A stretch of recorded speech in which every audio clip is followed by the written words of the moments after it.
जय श्री राम। तो सुंदरकांड की चर्चा को मैं आगे बढ़ाना चाहता हूँ और फिर इस पर चर्चा करेंगे। तो यहाँ पर अशोक वाटिका में अशोक वृक्ष के ऊपर हनुमान जी बैठे बैठे देख रहे थे सारा दृश्य, और माता सीता बहुत विलाप करने लगी वहां पर, और ये सब दृश्य वो देख रहे हैं। जब सारी राक्षसियां और त्रिजटा अपने अपने घर चले गए, तब हनुमान जी ने हृदय में विचार कर सीता जी के सामने अंगूठी डाल दी। सीता जी हर्षित होकर अंगूठी देखने लगी और राम जी का यह अंगूठी देखकर आश्चर्य करने लगी। फिर हनुमान जी रामचंद्र जी के गुणों का बखान करने लगे, जिसे सुनते ही सीता जी का दुख भाग गया। फिर पुकारने लगे कि कौन हो भाई, यह कथा सुना रहे हो, सामने तो आओ। या फिर रावण के दूत जैसे तरह तरह के वो वेश बदल कर आते थे, सीता माता को डराते थे। उन्होंने ये भी सोचा कि कहीं कोई ऐसा तो नहीं है। तो फिर हनुमान जी नीचे उतरते हैं और उन्होंने कहा, राम दूत मैं मातु जानकी, सत्य शपथ करुणा निधान की। हे माता, मैं राम का एक दूत हूँ, करुणा निधान की शपथ खा के कहता हूँ कि मैं राम का सिर्फ एक दूत हूँ, इससे बड़ा और कोई मेरा परिचय नहीं है। अच्छा, यहाँ नोट करने वाली बात यह है और सीखने वाली बात यह है कि निरहंकारी बनना हनुमान जी से सीखना चाहिए कि कैसे आदमी को निरहंकारी बनना चाहिए। उन्होंने सिर्फ ये कहा कि मैं राम जी का एक दूत हूं, इसके सिवा मेरा और कोई परिचय नहीं है। उन्हीं के कृपा से मैं यहाँ तक पहुंचा। और हनुमान जी की जगह पर दूसरा कोई होता, आजकल के जमाने में तो ऐसा करता, कहने लगता है कि कोई नहीं आ पाया, जामवंत नहीं आ पाए, अंगद नहीं आ पाए, बाकी सारे वानर नहीं, मैं ही आया हूं। लंकनी मार दिया, सुरसा को मारा, सबको मार पीट के मैं यहाँ पे आया हूं। लेकिन हनुमान जी निरहंकारी थे, वो राम जी के भक्त थे। उन्होंने यही कहा कि मैं श्री राम का सिर्फ एक दूत हूं और उन्हीं के प्रताप से मैं यहाँ तक आया हूं। उसके बाद कपि के वचन सप्रेम सुनी, उपजा मन विश्वास। माता सीता के मन में विश्वास उपज गया और फिर उन्होंने कहा कि नर और बानर के बीच कैसे संधि हुई, मित्रता कैसे हुई, वो कथा सुनाओ। उसके बाद माता सीता ने श्री राम जी और छोटे भाई लक्ष्मण जी के कुशल क्षेम के बारे में पूछा।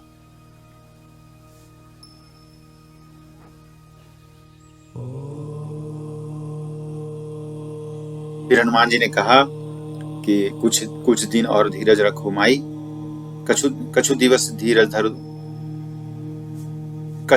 कछुक दिवस जननी धरु धीरा, कपिन सहित अहि रघुवीरा, निश्चर मारी तोहे ले जाए हैं, नारद आदि सुर जस गए हैं। तो कहा कि कुछ दिन और धीरज धरो माई, और राम जी स्वयं आएंगे, राक्षसों को मारकर आपको ले जाएंगे।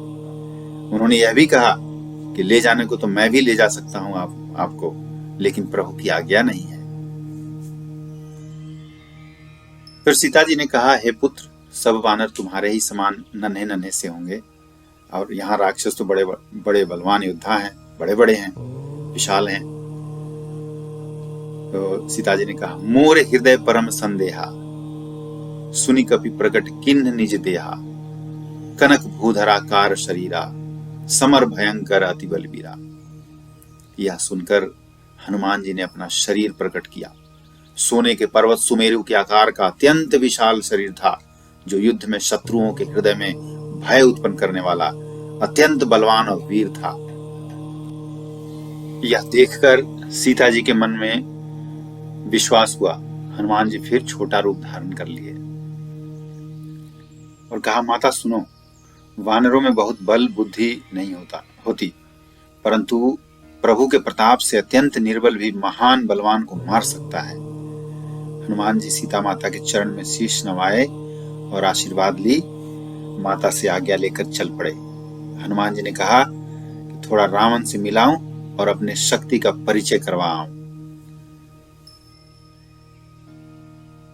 के बाद हनुमान जी को बल बुद्धि में निपुण देखकर जानकी जी ने कहा, जाओ श्री रघुनाथ जी के चरणों को हृदय में धारण कर मीठे फल खाओ। उसके बाद हनुमान जी अशोक वाटिका में जाते हैं, फल खाते हैं, फल उजाड़ देते हैं। फिर राक्षस आते हैं हनुमान जी को कैद करने, मारने। तो कई राक्षसों को वहीं पे मार डालते हैं। अक्षकुमार को मार डाला रावण के पुत्र।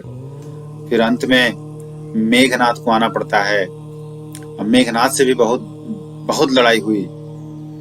उसके बाद अंत में मेघनाथ ब्रह्म अस्त्र साधता है और हनुमान जी को बांधने की कोशिश करता है। तो ब्रह्म अस्त्र ते ही साधा, कपि मन किन्ह विचार, जो न ब्रह्म सर माने हो, महिमा मिटई अपार। हनुमान जी ने यह सोचा कि अगर ब्रह्मास्त्र की महिमा, अगर मैं इसे स्वीकार नहीं करता हूं तो ब्रह्मास्त्र की महिमा मिट जाएगी। इसलिए हनुमान जी ने स्वयं ब्रह्मास्त्र को स्वीकार कर लिया और बंध गए। हालांकि उन्होंने यह सोचा, जिनका नाम जप कर विवेकी मनुष्य संसार के जीवन मरण के बंधन को काट डालते हैं, उनका दूत कहीं बंधन में आ सकता है क्या? किंतु प्रभु के कार्य के लिए हनुमान जी ने स्वयं अपने को बांध लिया और रावण के दरबार में चले। रावण वहां पहुंचने के बाद रावण ने हनुमान जी से उनका परिचय पूछा और कहा, क्या तुमने कभी मेरा नाम और यश नहीं सुना जो तुमने इतना दुस्साहस किया? रे शठ, देख आज तुम्हारे साथ मृत्यु खड़ी है। तो हनुमान जी के अगल बगल सारे सैनिक खड़े थे और इसी पे कह रहा था कि देख तुम्हारे साथ मृत्यु खड़ी है। तो हनुमान जी ने कहा कि मृत्यु खड़ी है मेरे साथ, लेकिन देख तुम्हें रही है। फिर हनुमान जी ने अपना परिचय दिया और श्री राम जी के शक्ति और प्रताप के बारे में बताया और कहा कि जो देवताओं की रक्षा के लिए नाना प्रकार के देह धारण करते हैं और जो तुम जैसे मूर्खों को शिक्षा देने वाले हैं, जिन्होंने खर दूषण, त्रिशरा और बाली को मार डाला, जो सबके सब अतुलनीय बलवान थे। हनुमान जी ने कहा, मैं तुम्हारी प्रभुता को सब जानता हूं। कैसे तुमने सहस्त्रबाहु से लड़ाई की थी, बाली से युद्ध किया था। रावण यह सब सुनकर हंसी में टाल दिया। तो रावण पहले भी सहस्त्रबाहु, बाली इन सब से पराजित हो चुका था। रावण को हनुमान जी सलाह देते हैं, कहते हैं, हे रावण, मैं हाथ जोड़कर विनती करता हूं, तुम अभिमान छोड़कर मेरी सीख सुनो। तुम अपने कुल पुलत्स ऋषि को कलंकित ना करो, वरना रघुनाथ जी से वैर करने से समूल नाश हो जाएगा। राम विमुख पुरुष की संपत्ति और प्रभुता चली जाती है। हे रावण, राम विमुख की रक्षा करने वाला कोई नहीं है। तो रावण ने कहा कि शिव जी को मैं अति प्रिय हूं और ब्रह्मा जी से मुझे वरदान प्राप्त है। फिर हनुमान जी ने कहा कि उस वरदान में तुझे मनुष्य और वानर से सचेत नहीं किया गया था और श्री राम और सुग्रीव नारायण एवं वानर हैं। अब रावण बहुत क्रोधित हो उठा। उसे लगा कि अब मेरा सारा पोल ही खोल देगा। वो क्रोधित हो उठा और हनुमान जी को मृत्यु दंड दिया, किंतु विभीषण आदि मंत्रियों के कहने पर छोड़ दिया। सुनत बिहसी बोला दस गंधर, अंग भंग करी पठई बंदर। फिर कहा कि बंदर की ममता पूंछ पर होती है, अतः पूंछ में आग लगा दी जाए। अब यह वचन सुनकर हनुमान जी मुस्कुराए और मन ही मन बोले कि अच्छा मौका है अपनी शक्ति प्रदर्शन करने का। मूर्ख राक्षस रावण के कहने पर पूंछ में आग लगाने की तैयारी करने लगे और पूंछ को बांधकर तेल घी लगाकर लपेट दिया। फिर बंधन से निकलकर वे सोने की अट्टारियों पर जा चढ़े। अब राक्षस भयभीत हो गए। हनुमान जी ने भी यहाँ पे सोचा कि देखो, यहाँ पे आग तो लगानी थी, लेकिन प्रभु ने आज्ञा नहीं दी थी। श्री राम जी ने तो सिर्फ माता सीता का पता लगाने के लिए कहा था, लेकिन ऐसा वातावरण तैयार हुआ कि रावण स्वयं कहता है कि पूंछ में आग लगा दो, और उससे पहले त्रिजटा ने सपना दिखाया था कि एक वानर आया, पूरी लंका को जला डाला। तो हनुमान जी सोच रहे हैं कि प्रभु ने ये योजना त्रिजटा के माध्यम से मुझे बताया था, और उसका इंतजाम स्वयं रावण से करवा रहे हैं। नहीं तो हनुमान जी सोच रहे हैं कि मैं कहां से ये पूंछ में कपड़े लपेटता और तेल लाता और आग लाता। ये सारा इंतजाम रावण स्वयं कर रहा है। तो प्रभु को जिससे जो काम लेना होता है उसके लिए वो फिट रखते हैं हमेशा। तो कभी भी मन में ये हम जैसे लोगों को, मनुष्यों को नहीं सोचना चाहिए कि अगर मैं न होता तो उसका काम नहीं होता। जो काम होना है, प्रभु ने जिसको ठान लिया है कि उसका वो काम होना है, तो किसी न किसी माध्यम से वो करवाते ही है। तो मनुष्य सिर्फ जरिया होता है। इस तरह हनुमान जी जब आग लग गई पूंछ में, तो वो अटारियों पर चढ़े, सोने की अटारियों पर जा चढ़े। राक्षसियां भयभीत हो गईं। यहाँ पे लिखते हैं तुलसीदास जी कि हरि प्रेरित तही अवसर चले मरुत 49, अट्ठहास करी गर्जा कपि बढ़ी लाग आकाश। मतलब हरि की प्रेरणा, भगवान की प्रेरणा से 49 तरह के मरुत मतलब वायु, हवा बहने लगी, और 28 करके हनुमान जी ऊपर चढ़ गए और जाके फिर आकाश में जा लगे। लटी पलटी लंका सब जारी, कूदी परा पुनि सिंधु मझारी। लंका जलाने के बाद हनुमान जी का सीता जी से विदा मांगना और चूड़ामणि पाना। उसके बाद सीता जी यहाँ पे जयंत की कथा कहते हैं, और उन्होंने बताया कि ये कथा सिर्फ मैं और श्री रघुनाथ जी जानते हैं, इसलिए हनुमान जी को कहा कि आप जाके श्री रघुनाथ जी से ये कथा कहना, तो उन्हें विश्वास हो जाएगा। और उन्होंने यह भी कहा कि यदि महीने भर में नाथ ना आए तो फिर मुझे जीती ना पाएंगे। फिर हनुमान जी ने जानकी जी को समझाकर बहुत प्रकार से धीरज दिया और उनके चरण कमलों में सिर नवाकर श्री राम जी के पास गमन किया। हनुमान जी वापस आ गए और सभी हर्षित हो गए। सारा वृतांत कहते हुए रघुनाथ जी के पास चले।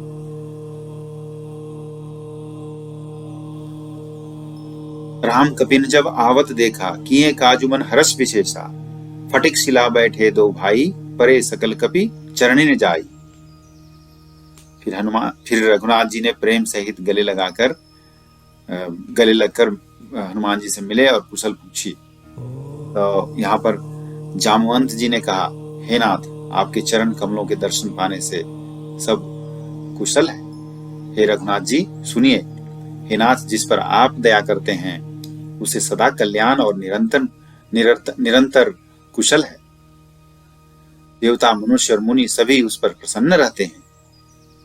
हे नाथ, पवन पुत्र हनुमान ने जो करनी की उसका वर्णन नहीं किया जा सकता। जिन्हें हनुमान जी से कहा, हनुमान तुम हम प्रिय भरत सम भाई। फिर राम जी ने कहा, हनुमान ये सब कुछ तुमने किया? तो हनुमान जी ने कहा, नहीं प्रभु। तो जामवंत जी कह रहे हैं कि सब तुमने किया। फिर जामवंत जी हनुमान जी की बड़ाई करने लगे, कहने लगे सब हनुमान ने किया है। लेकिन हनुमान जी ने फिर कहा कि मैंने नहीं किया है। तो राम जी थोड़ा झल्ला के बोलते हैं।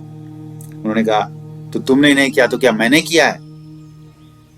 तो हनुमान जी ने कहा, यही तो मैं कह रहा हूं प्रभु, कि आपके प्रताप से ही मैं समुद्र पार कर गया, माता का पता लगाकर मैं आया हूं। मैंने कुछ नहीं किया, ये सब आपका ही प्रताप था, पुण्य प्रताप था, आपकी ही कृपा थी।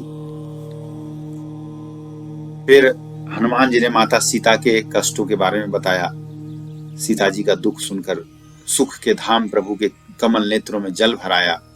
मन, वचन और शरीर से जिसे मेरी गति मतलब यहाँ पर मेरा ही आश्रय से है, जिसे मेरी ही गति है, उसे क्या स्वप्न में भी विपत्ति हो सकती है? श्री राम जी ने हनुमान जी से रावण की शक्ति और रावण के द्वारा सुरक्षित लंका और उसके बड़े बांके किले को तुमने किस तरह जलाया, ये सब उन्होंने पूछा। हनुमान जी ने प्रभु को प्रसन्न देखा और अभिमान रहित वचन बोले। हनुमान जी ने कहा कि बंदर का बस यही बड़ा पुरुषार्थ है कि वह एक डाल से दूसरी डाल पर चला जाता है, शाखा से शाखाते जाई। मैं जो समुद्र लांघ कर सोने का नगर जलाया और राक्षसगण को मारकर अशोक वन को उजाड़ डाला, यह सब तो हे श्री रघुनाथ जी आप ही का प्रताप है। हे नाथ, इसमें मेरी बड़ाई कुछ भी नहीं है। इस तरह हनुमान जी ने विनम्रता पूर्वक राम जी से ये बात कही। तो इसीलिए ये कहा जाता है ना कि सुंदरकांड है। सुंदरकांड इसीलिए है कि यहाँ विनम्रता सिखाता है, बड़े बुजुर्गों की कैसे इज्जत करनी चाहिए, उनका बात को मानना चाहिए, और जो बड़े बुजुर्ग होते हैं उन्हें भी कैसे अपने छोटों से व्यवहार करना चाहिए, ये सब चीजें सिखाता है ये सुंदरकांड। इसीलिए इसका नाम सुंदरकांड है। हनुमान जी ने कभी अहंकार नहीं दिखाया कि मैं चला गया, मैं लंका चला गया, वहां से लंका जला डाला, सब राक्षसों को मार डाला। कभी उन्होंने अहंकार नहीं दिखा। उन्होंने सारा कुछ अपना जो कुछ भी था उन्होंने राम जी को समर्पित किया कि ये सब आपके ही वजह से हुआ है प्रभु, मैं तो कुछ भी नहीं हूं। तो एक भक्त को हमेशा विनम्र होना चाहिए, निरहंकारी होना चाहिए, किसी भी तरह का अहंकार नहीं आना चाहिए, और सब कुछ जो कुछ भी करें वो भगवान को ही समर्पित कर देना चाहिए। ये सुंदरकांड का ये पार्ट मैं आज यहीं पे समाप्त करना चाहता हूँ। सुनने के लिए धन्यवाद। जय श्री राम, जय बजरंगबली, हरे कृष्णा।